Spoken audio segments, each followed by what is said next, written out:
Hello hi मेरे प्यारे दोस्तों, सरस्वती माँ पाठशाला में आपका स्वागत है।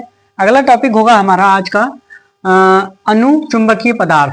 आज का टॉपिक है हमारा अनुचुंबकीय पदार्थ और इसके बारे में पढ़ेंगे। देखिए, हमने चुंबकीय पदार्थ पढ़ा था, यानी पेयर्ड इलेक्ट्रॉन में आपने देखा था कि पेयर्ड इलेक्ट्रॉन होते हैं वो उनका जो चुंबकीय तत्व चुंबकीय आघूर्ण होता है वो जीरो होता है, जीरो के बराबर होता है। ठीक है, और इसी तरीके से हम अनपेयर्ड इलेक्ट्रॉन को देखेंगे, यानी कि एक ही तरफ उसका आघूर्ण है और उसका जो चुंबकीय आघूर्ण है यानी कि चुंबकीय इफेक्ट है वो जीरो के बराबर नहीं होता है, उसका कुछ ना कुछ इफेक्ट आता है। उसी के बारे में हम आज अच्छे से पढ़ेंगे। तो लिखेंगे, पहले लिखिए, वे पदार्थ जिनका कुछ चुंबकीय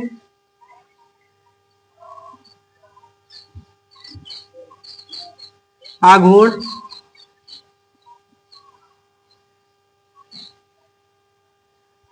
होता। ठीक है, वे पदार्थ जिनका कुछ चुंबकीय आघूर्ण होता है, ठीक है, वो उसके बारे में पढ़ेंगे। जैसे कि मान लेते हैं कुछ चुंबकीय आघूर्ण होता है, जैसे कि एम आइटम का आघूर्ण जीरो के बराबर नहीं होगा, जीरो के बराबर नहीं होगा, इसका आघूर्ण जीरो के बराबर नहीं होगा। हम एक एग्जांपल लेते हैं। ये हमारा एक एल्युमिनियम का टुकड़ा है, एल्युमिनियम क्या है, एल्युमिनियम। ठीक है, जब इसके अंदर हम देखते हैं तो हम देखते हैं कि इधर से उधर अंटसंट गति कर रहे हैं इसमें इलेक्ट्रॉन। ठीक है, इस तरीके से।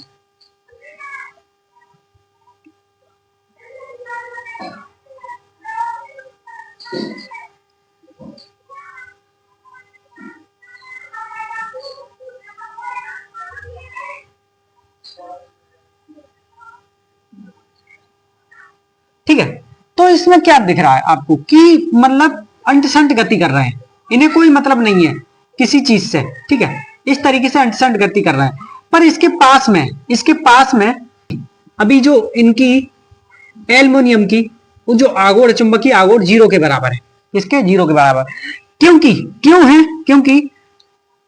देखिए, आप देखिए ये इसको कैंसिल कर रहा है, ये इधर गति कर रहा है तो ये इसके अपोजिट, ये इसको कैंसिल कर रहा है, ये इधर गति कर रहा है तो इसके अपोजिट, ये इसको कैंसिल कर रहा है, ये इधर गति कर रहा है तो इसके अपोजिट। ठीक है, ये इधर गति कर रहा है तो ये इधर गति कर रहा है, ये इधर गति कर रहा है तो ये इधर गति कर रहा है, ये इधर गति कर रहा है तो ये इधर गति कर रहा है। तो ये क्या है, एक दूसरे को कैंसिल कर रहा है, एक दूसरे को कैंसिल, तो इनका जो मान आएगा, आघूर्ण आएगा, वो जीरो आएगा।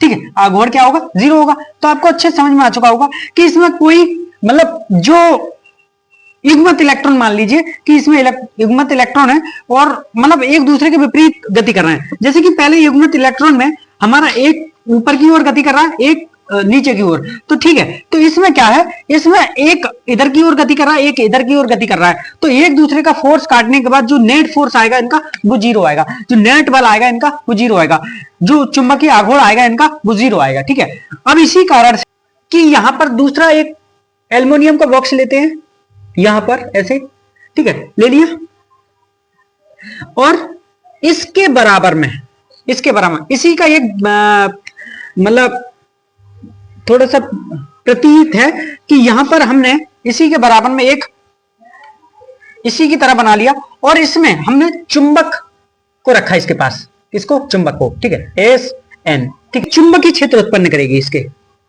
ठीक है, इसके चारों तरफ, इसके अंदर से होकर के एक चुंबकीय क्षेत्र उत्पन्न करेगी। तो जो इसकी इनकी इनकी गति है वो किसकी तरफ होना चाहेगी। देखिए, आपने इससे पहले पढ़ा था कि कोई भी,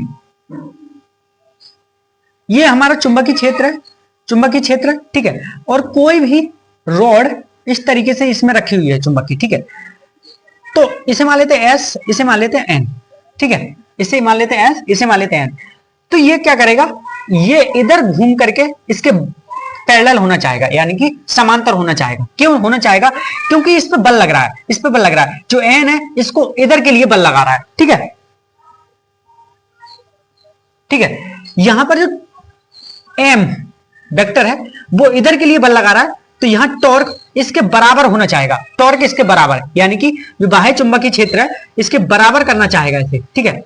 ये भी हो सकता है स्थिति, और एक स्थिति इस तरीके से हो सकती है कि ये चुंबकीय क्षेत्र है, ये भी बाह्य है, और नीचे से वो हमें इस पर बल लगाया जाए, ठीक है, इस तरीके से ये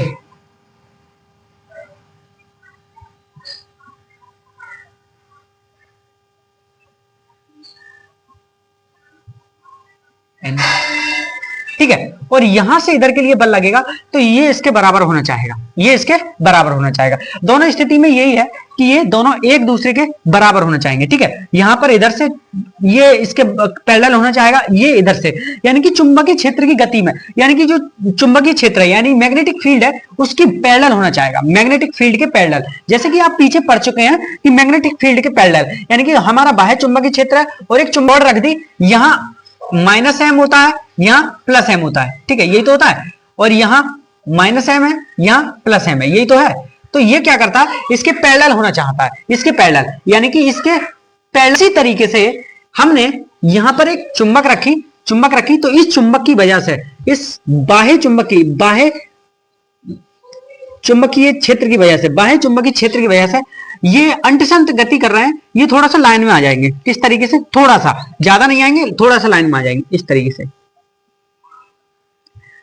आएंगे, पर थोड़ा सा आएंगे, ऐसे ऐसे, ऐसा नहीं है कि बिल्कुल सेम टू सेम इसके पैरेलल चलने लगे, नहीं, थोड़ा सा इसी की तरफ गति करने लगेंगे, थोड़ा सा इसी की तरफ गति करने लगेंगे, ठीक है, इस तरीके से गति करने लगेंगे, क्योंकि इनका अपोजिट अब जीरो नहीं हो रहा है, यानी कि जो एक दूसरे को विपरीत, ये इधर जा रहा था, ये इधर जा रहा था, तो इनका जो टॉर्क आ रहा था वो जीरो आ रहा था, जो चुंबकीय क्षेत्र आ रहा था वो जीरो आ रहा था, जीरो के बराबर आ रहा था, पर यहां जीरो के बराबर नहीं आएगा, कि प्रत्येक का एस पोल होगा, एन पोल होगा, एस पोल होगा, एन पोल होगा, एस पोल होगा, एन पोल होगा, एस पोल होगा, एन पोल होगा, एस पोल होगा, एन पोल होगा, इसी की तरह, ठीक है। तो ये एक दूसरे के पैरेलल होना चाहेंगे, एक दूसरे के पैरेलल, ठीक है, एक दूसरे के पैरेलल, ठीक है, एक दूसरे के पैरेलल, इस तरीके से। तो यहां क्या होता है, ये हमारा बी प्रेरित है, बी प्रेरित, ठीक है, और अंदर वाला चुंबकीय क्षेत्र इनसाइड बराबर होगा बाह्य चुंबकीय क्षेत्र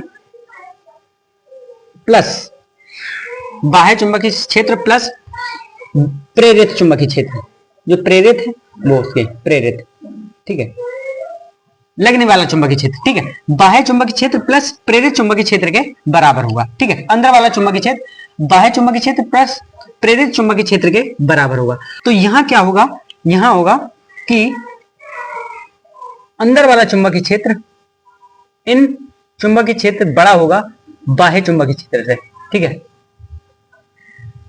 उधर क्या हो रहा था, उधर हो रहा था ये कि उधर क्या हो रहा था कि अंदर वाला चुंबकीय क्षेत्र छोटा हो रहा था बाह्य चुंबकीय क्षेत्र से, इसमें ये चुंबकीय क्षेत्र बड़ा होगा बाह्य चुंबकीय क्षेत्र से, इसलिए ये आएगा, ठीक है। आपको अच्छे समझ में आ चुका होगा, इसे थोड़ा सा देख लीजिए, उसके बाद मैं इसे इरेज करता हूं, फिर एक तरफ लैंग्वेज लिखवा देता हूं उसकी क्या होती है, ठीक है। देखिए मेरे प्यारे दोस्तों, हमने लैंग्वेज लिखी है, बाह्य चुंबकीय क्षेत्र में रखने पर अल्प मात्रा में समान दिशा में चुंबकीय क्षेत्र होता है, ठीक है। बाह्य चुंबकीय क्षेत्र रखा तो अल्प मात्रा में थोड़ा सा ही झुका उसके समांतर और समान दिशा में उसकी बाह्य चुंबकीय क्षेत्र की समान दिशा में झुकने लगा, यानी कि वो करने मतलब चुंबकीय क्षेत्र प्रभावित होने लगा, चुंबकीय क्षेत्र से प्रभावित होने लगा, ठीक है। पर कह रहा है यह चुंबक से हल्के आकर्षित होते हैं, या ज्यादा आकर्षित नहीं होते, हल्के से आकर्षित होते हैं, और उनकी पूरी तरह से पैरेलल समांतर नहीं होते, थोड़े से टेढ़े बेड़े होते हैं, पर समांतर हो जाते हैं उनके, सही है, समांतर यानी पैरेलल हो जाते हैं, ठीक है।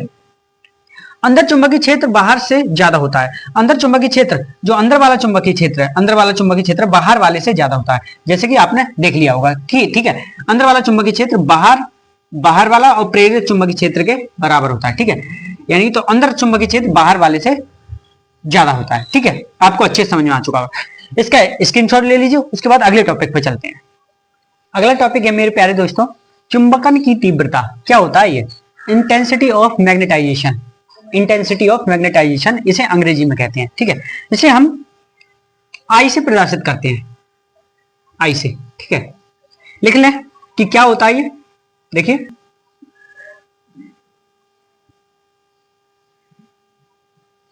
उपस्थित एकांक आयतन में उपस्थित चुंबकीय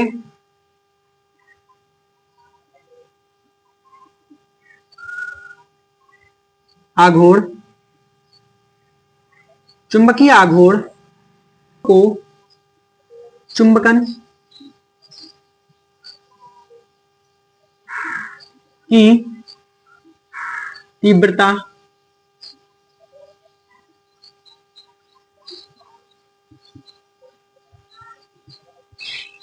कहते हैं, चुंबकन की तीव्रता कहते हैं, ठीक है।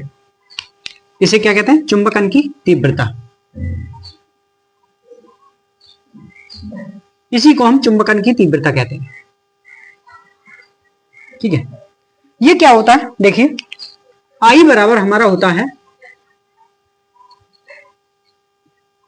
एम चुंबकीय आघूर्ण बटे आयतन बी, एम चुंबकीय आघूर्ण बटे आयतन बी, ठीक है। ये होता है, ठीक है। इसका मतलब ये होता है, ये देख लेते हैं। ये मेरे प्यारे दोस्तों सदिश राशि है, किसकी, सदिश राशि है, इसकी सदिश राशि है। इसकी दिशा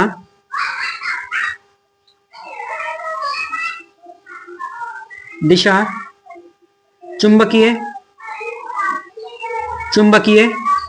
इसकी दिशा चुंबकीय आघूर्ण की ओर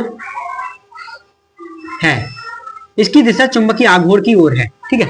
इसकी दिशा किधर है, चुंबकीय आघूर्ण की ओर, इसकी दिशा किधर है, चुंबकीय आघूर्ण।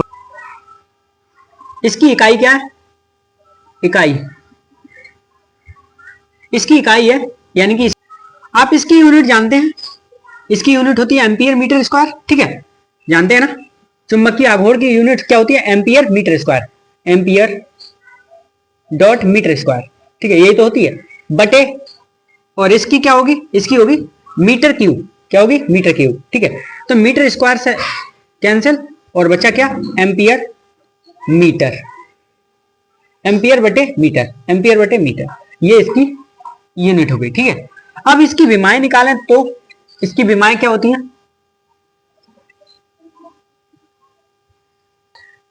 क्या होती है, देखिए इसकी विमा आप जानते हैं, इस एम्पियर मीटर था ना, एम्पियर से ए और मीटर से एल, ठीक है, यही तो हो गया, और स्क्वायर, और क्यूब एल क्यूब, यही तो हो गया।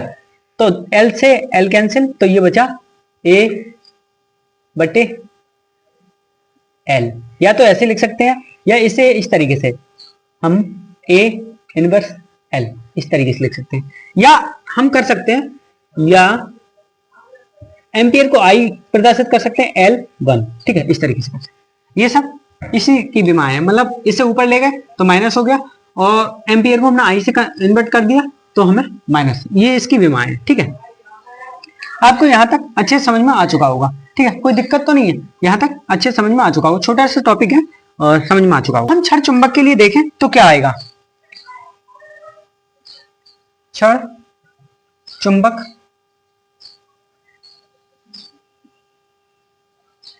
के लिए